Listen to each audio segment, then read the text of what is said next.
Alors ce soir j'avais envie de vous parler de trauma et de blessures, parce que c'est un sujet que je trouve très important.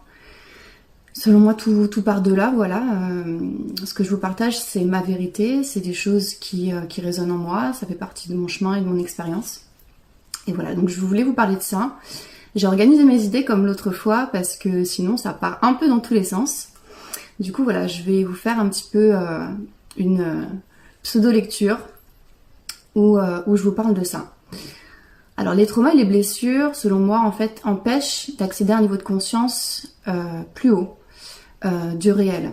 Alors le réel, c'est quoi? Le réel, c'est le monde dans lequel on vit. Et la réalité, en fait, elle est propre à chacun. C'est-à-dire que la réalité, c'est notre propre perception. Donc elle va être complètement différente en fonction de chaque personne. Ce que quelqu'un va considérer de normal, en fait, ne va pas du tout l'être pour quelqu'un d'autre. Donc je reprends. Donc selon moi, en fait, les traumas et les blessures maintiennent le corps et tous les systèmes justement du corps, compris donc évidemment le système énergétique, dans des vibrations qui sont basses. Parce que tout simplement, en fait, ça bloque le passage de la lumière pour nous éveiller à une nature différente du monde et de la réalité, enfin du réel. Voilà, après notre réalité se transformera en fonction justement de la compréhension qui découlera de notre histoire, de notre propre histoire. Alors quand je parle de lumière, je parle pas du tout d'une lampe achetée chez Leroy Merlin. Je parle purement et simplement en fait de lumière dans le quantique, qui sont des particules subatomiques et en fait qui sont simplement de l'information codée. Alors tout ce qui existe dans l'univers est de l'information. La table qui se trouve autour de vous, les habits, les plantes, les fleurs, les animaux, tout est de l'information codée en fait. Donc, tout est de l'information codée, tout ce qui existe dans l'univers est de l'information. Mais l'information, en fait, c'est quoi? Bah, finalement, en fait, l'information, c'est de l'amour. Alors, c'est l'amour avec un grand A, hein. C'est pas l'amour amoureux, c'est pas du tout quand on dit, voilà, amour.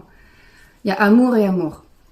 C'est l'amour universel qui circule, voilà, dans toute forme de vie, qui coule dans la sève des arbres, qui coule dans notre sang, qui coule en fait absolument partout en fait. L'amour c'est la nature, c'est les éléments. L'amour est présent partout.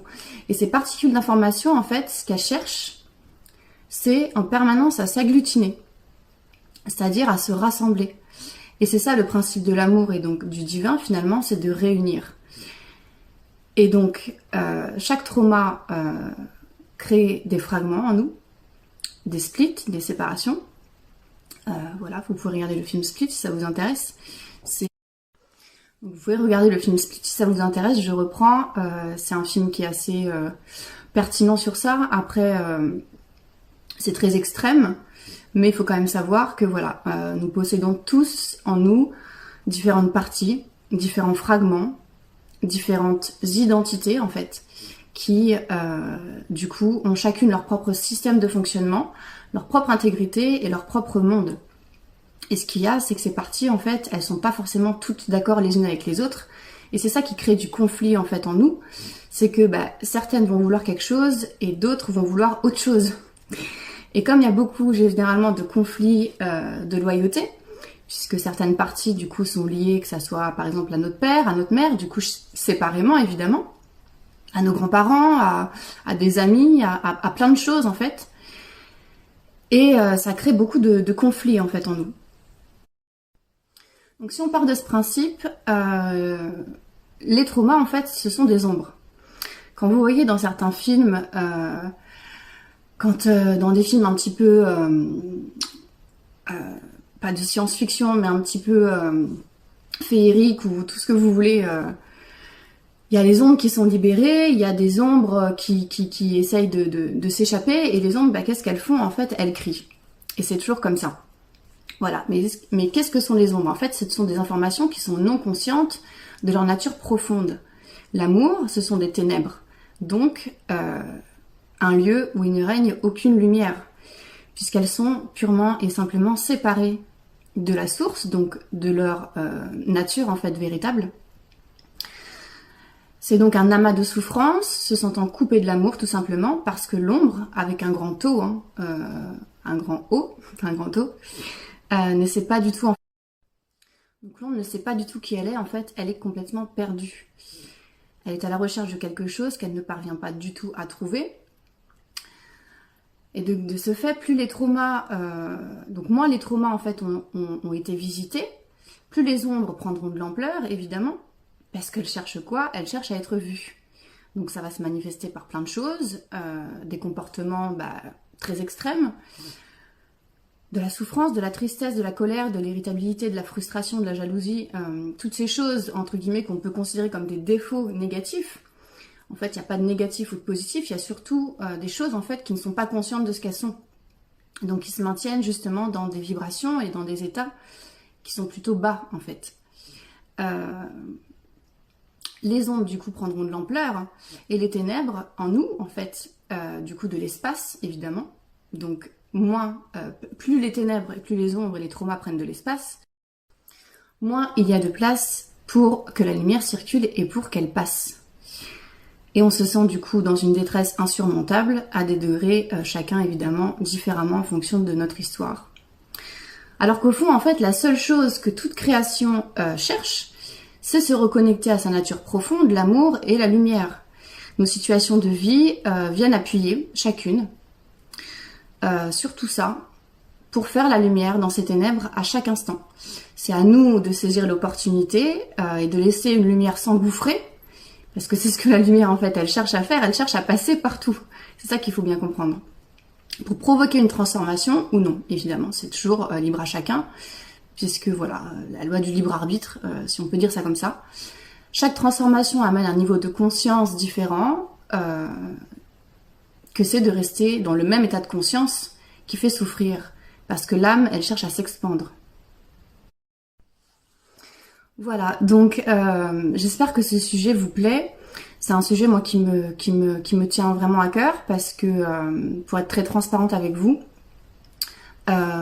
j'ai évidemment mon histoire comme chacun et je me suis fait accompagner et je me fais toujours actuellement accompagner sur des choses bien sûr passées et des choses qui me passionnent en tant que futur coach.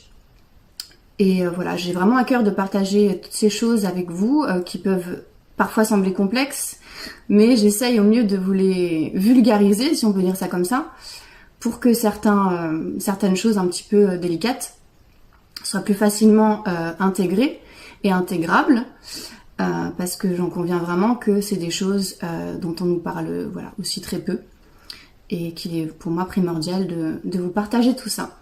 J'espère que ça vous aura plu. Je vous dis à bientôt. Donc je vous ai dit à bientôt, mais en fait bientôt c'était peut-être 10 secondes après. Tout ça pour vous dire que c'est pas évident d'intégrer ces choses-là et qu'il faut pas se sentir coupable de se sentir coincé, parce que c'est le cas pour tout le monde, chacun à sa manière. On a tous notre histoire.